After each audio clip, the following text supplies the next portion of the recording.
السلام علیکم ناظرین، آج ہم اس ویڈیو میں جانیں گے قوم عاد کے بارے میں۔ وہ قوم عاد جو بڑے بڑے پتھروں سے عمارتیں بنایا کرتے تھے، اس قوم کو راہ راست پر لانے کے لیے کون سے نبی نازل ہوئے تھے، اور یہ بھی جانیں گے کہ کتنے دنوں تک اس قوم پر عذاب رہا۔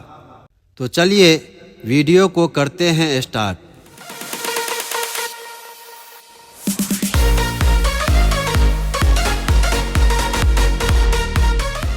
بسم اللہ الرحمن الرحیم۔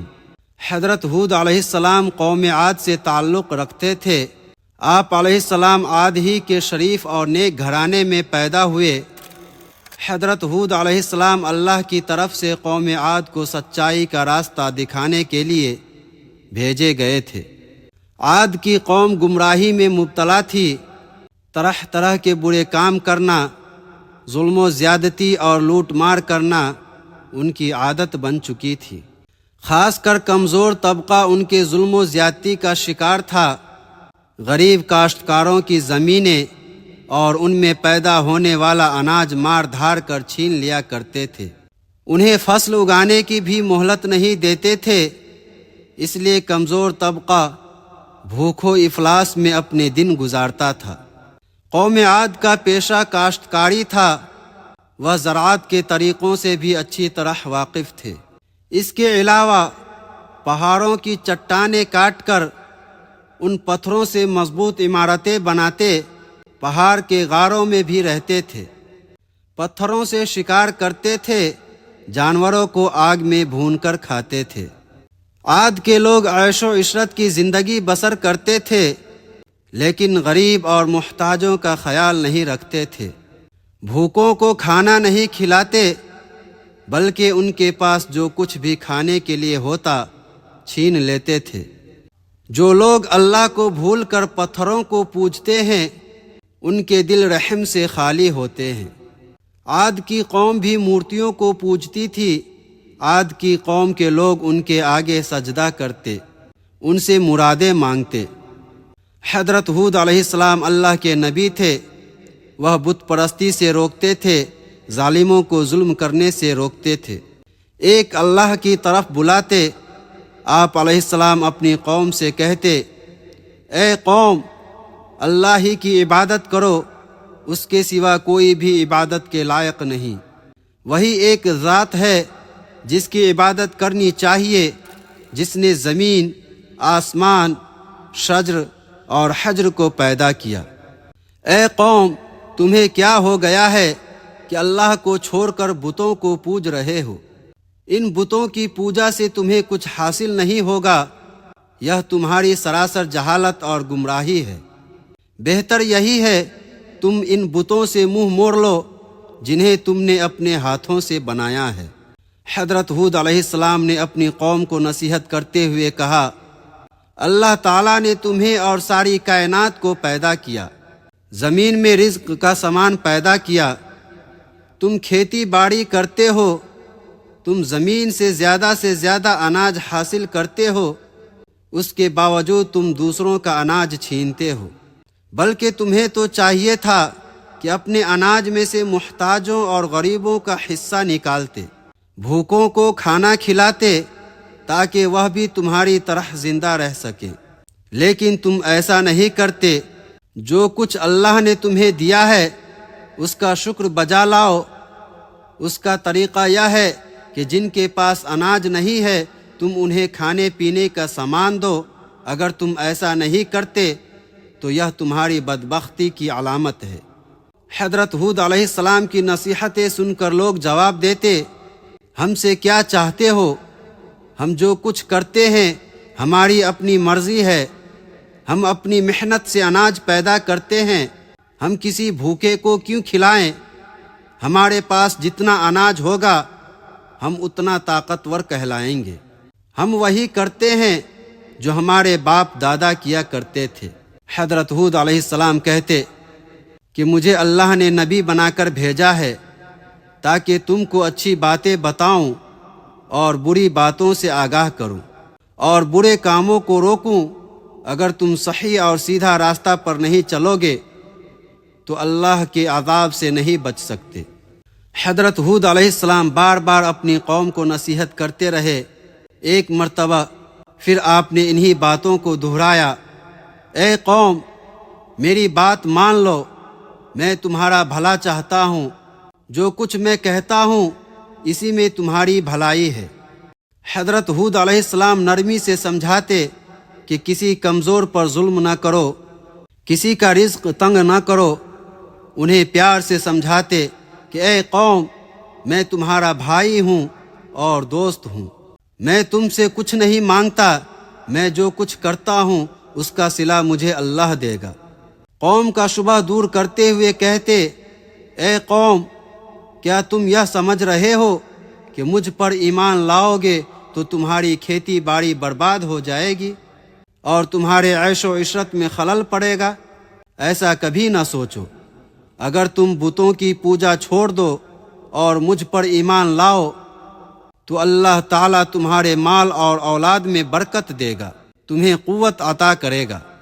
آپ علیہ السلام نے اگلے زمانے کی باتیں یاد دلاتے ہوئے کہا، اے قوم، کیا اللہ نے گمراہوں کو ہدایت دینے کے لیے حضرت نوح علیہ السلام کو نبی بنا کر نہیں بھیجا تھا؟ اس قوم نے اللہ کی باتوں کا انکار کیا تو کس طرح اللہ کے عذاب نے انہیں پکڑا تھا؟ پھر تم میرے نبی ہونے کا کیوں انکار کرتے ہو؟ آپ علیہ السلام نے بتوں کے بارے میں فرمایا، یہ بت جسے تم اپنا معبود سمجھتے ہو، یا نہ کسی کے ساتھ بھلائی کر سکتے، نہ یا تمہیں نقصان پہنچا سکتے، بلکہ تم خود اپنا نقصان کر رہے ہو۔ آپ علیہ السلام نے انہیں آگاہ کرتے ہوئے کہا، اے قوم، تمہارے جھوٹے معبودوں پر نہ میں ایمان لاؤں گا نہ ان سے ڈروں گا، میرا بھروسہ اللہ پر ہے جو تمہارا اور ہمارا پروردگار ہے۔ قوم عاد کے لوگ برابر نصیحتیں سنتے لیکن کوئی توجہ نہیں دیتے، ایک کان سے سنتے تو دوسرے کان سے اڑا دیتے۔ ایک روز قوم عاد کے لوگوں نے حضرت ہود علیہ السلام سے پوچھا کہ تم بار بار نبی ہونے کا دعویٰ کرتے ہو تو اس کی تمہارے پاس کیا دلیل ہے؟ ہمیں دلیل دکھاؤ، ہم دیکھنا اور سننا چاہتے ہیں، بغیر دلیل دیکھے ہم اپنے معبودوں کو نہیں چھوڑیں گے۔ اور یہ بھی بتاؤ کہ جس عذاب کی بات کر کے ہمیں ڈرا رہے ہو وہ عذاب کب آنے والا ہے؟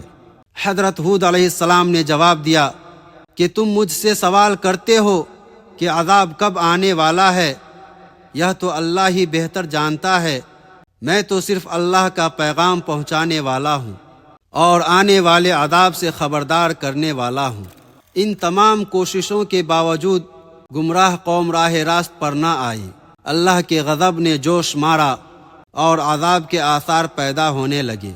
بارش نہیں ہوئی، پانی کی بے حد قلت پڑ گئی، خشکی سے زمین چٹخنے لگی، کنویں سوکھنے لگے، کھیتوں میں آب پاشی کے لیے بھی پانی نہیں تھا، درخت پودوں کی ہریالی ماند پڑنے لگی، پھول مرجھانے لگے۔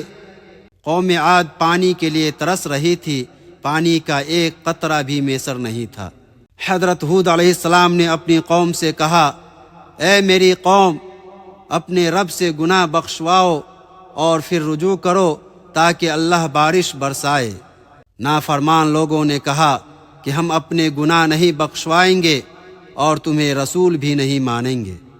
لوگ بارش کے لیے ہر وقت آسمان کی طرف دیکھتے رہے، شاید کہیں سے بادل آ جائے اور بارش برسائے۔ ایک روز ایسا ہی ہوا، بادل کا ایک ٹکڑا نظر آ گیا، لوگ دیکھ کر خوش ہونے لگے کہ اب بارش ہوگی۔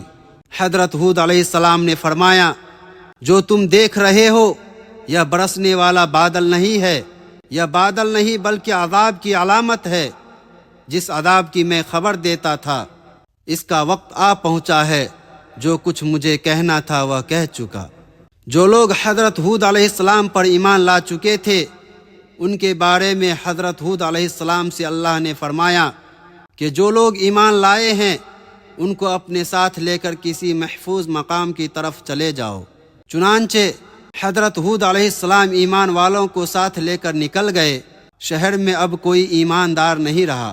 لوگوں نے دیکھا کہ آسمان پر بادل کے ٹکڑے تیر رہے ہیں، ہوائیں چلنی شروع ہوئی۔ ہوا میں اتنی تیزی تھی کہ پہلے نہ کسی کان نے سنا نہ کسی نے دیکھا تھا۔ دیکھتے ہی دیکھتے آندھی چلنے لگی، یہاں تک کہ اپنا ہاتھ بھی سجھائی نہیں دیتا تھا۔ ہر طرف مٹی اور دھول اڑ رہی تھی، بڑے بڑے درخت جڑ سے اکھڑنے لگے، ہر طرف اندھیرا چھا گیا، ہر شے ہوا میں اڑنے لگی، آدمی بھی نہیں ٹھہر سکتا تھا نہ بیٹھ سکتا تھا۔ ہوا کے زور سے بڑی بڑی مضبوط عمارتیں بھی گر گئیں، ہر طرف چیخ و پکار کی آوازیں ہواؤں کے شور میں دب کر رہ گئیں۔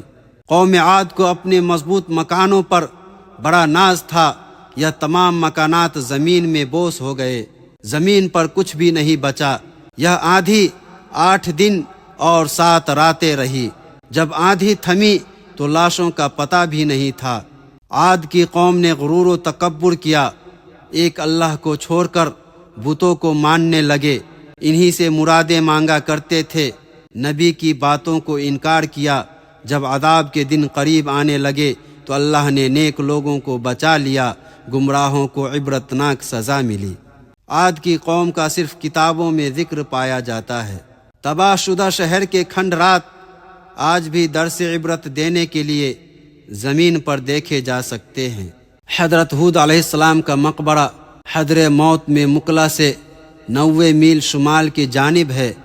اس کے چاروں طرف کھنڈرات اور کتبے کثرت سے بکھرے پڑے ہیں۔ لوگ ہر سال رجب کے مہینے میں اس مقبرے کی زیارت کرتے ہیں۔ آخر میں اللہ تعالیٰ سے دعا کرتا ہوں کہ اللہ تعالیٰ ہم تمام مسلمانوں کو برے راستوں سے بچائے اور صراط مستقیم پر چلنے کی توفیق دے، اور ہم سب کو اچھی صحت اور تندرستی عطا کرے۔ آمین ثم آمین یا رب العالمین۔